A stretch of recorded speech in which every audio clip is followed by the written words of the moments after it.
महादेव। श्री शिवाय नमस्तुभ्यम। मार्गशीर्ष मास का पावन महीना चल रहा है। इसे अगहन मास के नाम से भी जाना जाता है। भगवान श्री कृष्ण को यह महीना बहुत अधिक प्रिय है। उन्होंने स्वयं श्रीमद् भगवद गीता में कहा है कि मैं ही मार्गशीर्ष हूँ, अर्थात मैं ही मार्गशीर्ष मास हूँ। आइए आज के वीडियो में हम श्रीमद् भगवद गीता के चौथे अध्याय का लाभ और महत्व का श्रवण करेंगे। अभी तक हमने श्रीमद् भागवत गीता के तीसरे अध्याय का श्रवण किया है। आज चौथे अध्याय का श्रवण करते हैं। जीवन में कभी न कभी मनुष्य को कुछ ऐसी मुश्किलों का सामना करना पड़ता है जब उसके पास समस्या का कोई समाधान नहीं होता है। ऐसे में श्री गीता जी के मदद से वह समस्याओं का समाधान पा सकता है। साथ ही गीता जी के अध्याय का महात्म पढ़ने से व्यक्ति को मोक्ष मिलता है। आइए अब शुरू करते हैं गीता के चौथे अध्याय का महात्म। लक्ष्मी जी ने पूछा, हे स्वामी, श्री गीता जी के पाठ करने से कोई भी जीव मुक्त हुआ है? तब श्री नारायण जी ने कहा, हे लक्ष्मी, तुम्हें मुक्ति की एक पुरातन कथा सुनाता हूँ। गंगा जी के तट पर एक काशीपुर नाम का एक नगर है। वहाँ एक वैष्णव रहता था। वह नित्य गंगा स्नान पर श्री गीता जी के चौथे अध्याय का पाठ किया करता था। एक दिन साधु वहाँ पर बैठ गया और बैठते ही उसको निद्रा आ गई। एक बेरी से उसके पाँव लगे और दूसरी से सिर लग गया। वे दोनों बेरियां आपस में कोप कर पृथ्वी पर गिर पड़ी। उनके पत्ते सूख गए। परमेश्वर की इच्छा से वह दोनों बेरियां ब्राह्मण के दो कन्याएं हुईं। फिर ब्राह्मण के घर जन्म लेकर उन दोनों कन्याओं ने तपस्या करना आरंभ कर दिया। जब वे दोनों बड़ी हुईं तब उनके माता पिता ने कहा, हे पुत्रियों, अब तुम्हारा विवाह करते हैं। तब उन्होंने माता पिता से कहा, हम विवाह नहीं करेंगे। उनको अपने पिछले जन्म की खबर थी। उन्होंने कहा, हमारी एक ही अभिलाषा है कि वह साधु हमें पुनः दर्शन दे, जिसके स्पर्श से हमें अधम देह से छुटकारा मिला और यह देह मिली, वह मिले तो बहुत ही अच्छा हो। यह विचार कर उन दोनों ने माता पिता को तीर्थ करने की आज्ञा मांगी। तब माता पिता ने उन्हें तीर्थ करने की आज्ञा दे दी। तीर्थ यात्रा करती करती वह बनारस पहुंच गईं।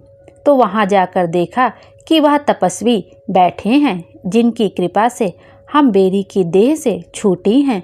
तब उन दोनों कन्याओं ने चरण वंदना की। साधु ने कहा, तुम कौन हो?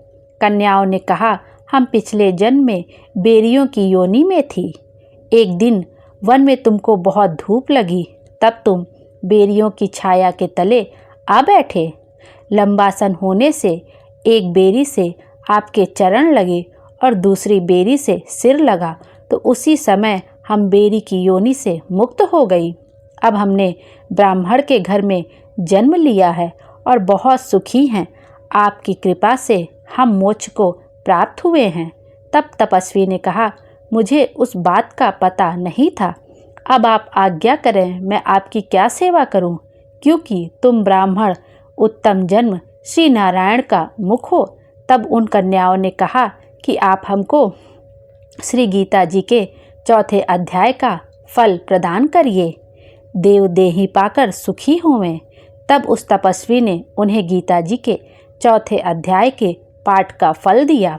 फल के देते ही आकाश से विमान आए। तब उन दोनों देवी देही पाकर बैकुंठ के लिए गमन किया। श्री नारायण, हे लक्ष्मी, यह चौथे अध्याय का महात्म है।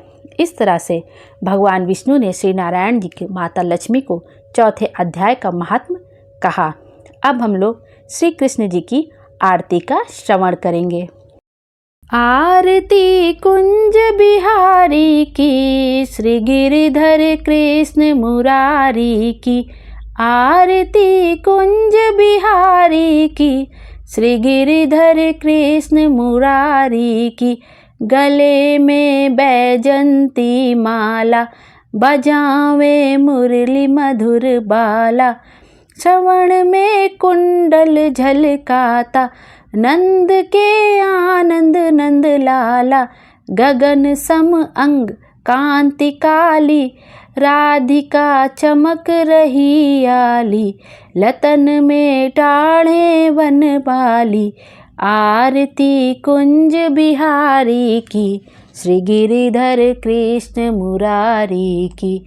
भ्रमर सी अलक कस्तूरी तिलक, चंद्र सी झलक ललित छवि श्यामा प्यारी की। श्री गिरिधर कृष्ण मुरारी की।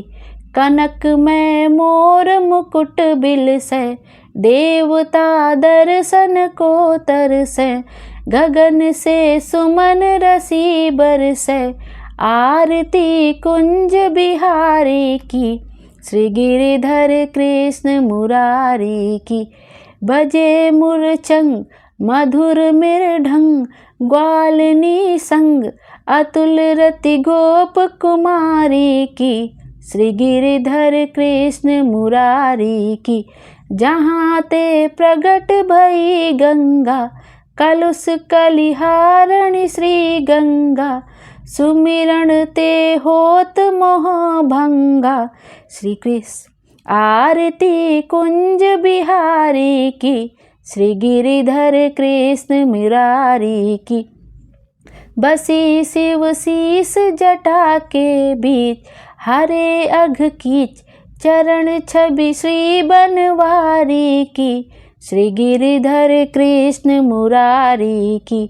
चमकती उज्ज्वल तट रेणु, बज रही वृंदावन बेनु। चहु दिशि गोपी ग्वाला धेनु, आरती कुंज बिहारी की। श्री गिरिधर कृष्ण मुरारी की। हसत मृदु मंद चांदनी चंद, कटत भव फंद टेर सुनु दीन दुखारी की। श्री गिरिधर कृष्ण मुरारी की। आरती कुंज बिहारी की। श्री गिरिधर कृष्ण मुरारी की। बोलो कृष्ण भगवान की जय। आरती सुनने वाली की सभी मनोकामना पूरी हो। राधे राधे। श्री शिवाय नमस्तुभ्यम। हर हर महादेव। भोले बाबा हम सब की मनोकामना पूरी करे और हमारे जीवन को खुशियों से भर दे। Thank you.